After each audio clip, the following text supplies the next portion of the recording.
I mean, Tom Brady, this guy's not human, dude. Yeah, he's not. But not human. It's almost it's hard to know where to start actually, BT, because he is so good. But it's not even about how good of a player he is. It's more like this calming, steadying demeanor that he brings wherever he goes. And you see this on the field. I'm sure this was the case in the locker room. You see it just how he carries himself after the games. I mean, obviously he's polished and he's 43 years old, so he has the story down. Right? He's got the script. He's got clarity on how to handle these things. But I think that's really the truth in who he is.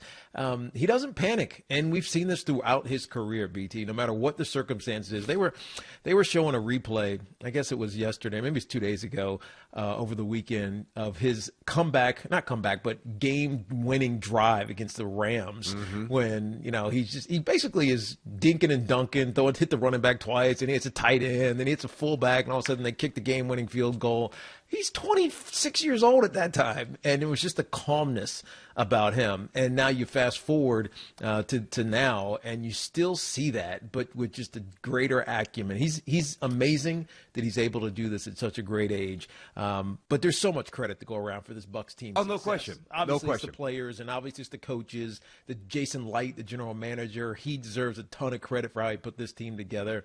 And they outplayed and outcoached one of the best teams in football, and it wasn't a game really much at all. No, there's a lot of branches to this tree. You're right, and we're going to hit all those various branches in terms of doling out the proper praise. The defense was phenomenal.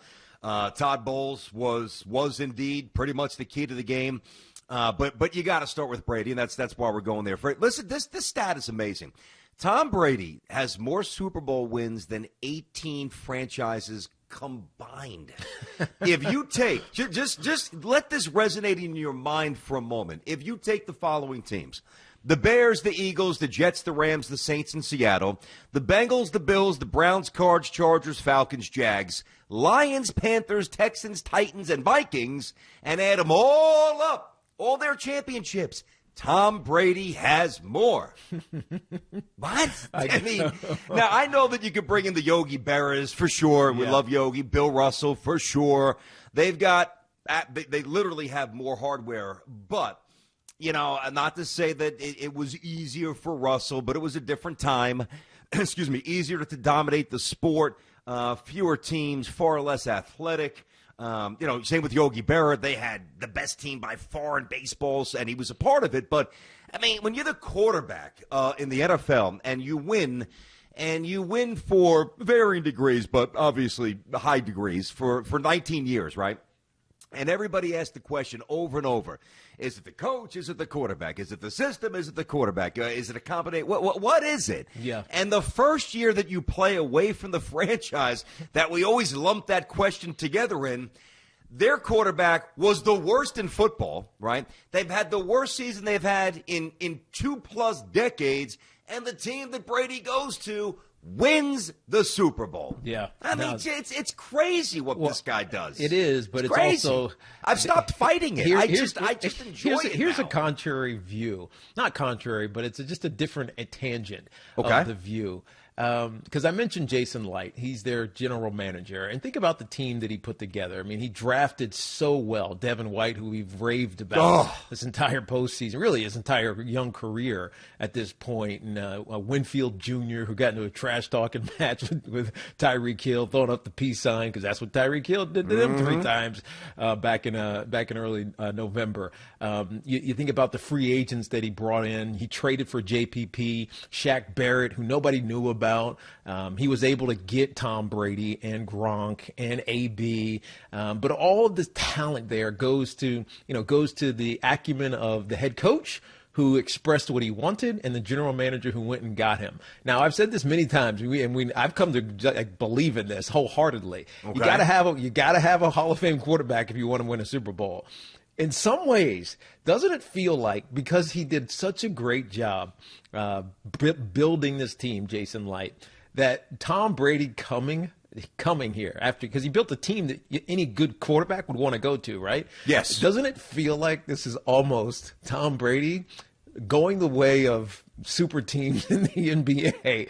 Because think about the talent. Right? The talent on this Buccaneers team is exceptional. I mean, if Mike Evans keeps playing the way that he's playing, he's going to be a Hall of Famer. Gronk, Hall of Famer. Antonio Brown, we've had this conversation, Hall of Famer. You look on the defensive side of the ball with JPP, who's got he's not a Hall of Famer, but he's got 2 championships. He's not lost in the postseason. Obviously, that one year with the New York Giants, and now this season, Shaq Barrett, Levante David. There's a ton of like stud players on this team. I mean, you just go add Tom Brady, and that just makes it the super team in a sense. It took them time to gel. But at the end of the day, and especially after watching what they did in the postseason, beating the Washington football team, but then in succession, and on the road, I know that exactly, and on the road, but all of them on the road. No. But we kind of dismissed the Washington win. Technically not on the road last night, but still. No. But and I know where you're going with the quarterbacks, and I'll certainly let you get that. Yep. The reason I really insert the Washington thing is because it's easy to say, but it was still on the road. It's still on the road. You're right. And so you go beat Drew Brees and you go beat Aaron Rodgers and you go Pat Mahomes, all of whom were Super Bowl MVPs. It's incredible. First time that's ever happened. And they score 30 points a game. Every game. And by the way, the Bucks could have scored 40. They just took their foot off the gas, and they got stopped 1 inch away from 7 more points. That's exactly right. They could have scored 40 plus. Like we both predicted that they would. And that's just a marvel. It's a marvel when you look at this team. And so in retrospect, we look back on it, and it's almost like, of course they won the Super Bowl because they have the best team in football from a skill position side. I mean, Ndamukong Suh on the defensive line. We didn't even talk about him that much, even though he did have that one hit late on Pat Mahomes. This team they're just good. Yeah. And we just didn't want to admit it because they had some struggles. But with Tom Brady at the helm, they rose to the top really, really quickly and really, really easy. Well, listen, it's challenging to – I'll just speak for myself on this. It's challenging to not now. I mean, today you just dole out the platitudes. And by the way, this isn't like, here we are coming late to the party. Tiki and I both picked with great conviction that the Bucs would win the Super Bowl, not in September, but going into this game. So we weren't surprised by the result. Surprised Kansas City didn't score a touchdown. Of course, everybody that watches any amount of football, nobody saw that coming. And by the way, I should let you know, we'll get to all the officiating stuff next segment. There's a lot to unpack there. I think there's some erroneous, sloppy, lazy takes out. Some are on the money. We'll really flush through that in its entirety next segment. But we wanted to kind of cherry pick some of the obvious stuff here. I do think that Tom Brady was incredibly selective. Yeah. We know. Incredibly selective. Where can I go with pretty decent O-line? Even though we got hit more this year than he did with the Pats, but that's because they were throwing the ball down the field more, and that's an extra 2 seconds in the pocket. You're going to get hit a little bit more. Pretty good running game. We know about their weapons vertically. Great. I mean, Godwin's a free agent. You got to retain him, but Evans is a Hall of Famer, by the way. At this rate, Mike Evans is going to be a Hall of Famer. So all the weaponry, the coaching, the inner structure of the franchise, which, as you properly point out, has been good, has been slowly built. Do I think another quarterback could have, gotten them to 11 wins and flip this, or 10 or 11, or maybe even 12, maybe another regular season win more than Brady? Maybe, not Phillip Rivers, like the quarterbacks that were available, maybe. But whomever you brought in, right? Yeah. You weren't beating those quarterbacks in succession. It takes one person with that mental aptitude and fortitude and physical resilience and the ability to emit confidence, to project that like in an unwavering projection into the locker room that's never won anything. They've been losers for a couple of years. Not, but losers in the football win-loss record, losers. This guy shows up, and I don't believe there's another quarterback in football that was available or could have been made available that would have done that for the Tampa Bay. But as good as they built the team with the GM, you're right. Yeah. They're not winning anything if Tom Brady's not quarterbacking last night. That's not happening. He knows how to get these guys to win, and he knows how to help them keep their composure. And we see it. Because that, at the end of the day, when I look back on, like, what's the big picture that I see when I just, like, snapshot my eyes at that game? It's the Bucs had composure, and they didn't panic. and the Chiefs didn't have composure. They were sloppy. Mm-hmm. They were made a lot of mistakes. Even their great young player in Pat Mahomes looked like he was on a wing and a prayer half the time, scrambling around, trying to play hero football.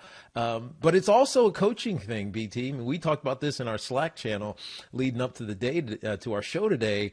And, Eric Bieniemy and Andy Reid, they couldn't find an answer. And interestingly, Andy Reid talked about Todd Bowles, and how he says it, he just kind of tips his hat to Todd Bowles. Thanks for watching. Make sure you like and subscribe, and don't forget to hit that bell to be notified when we drop fresh content.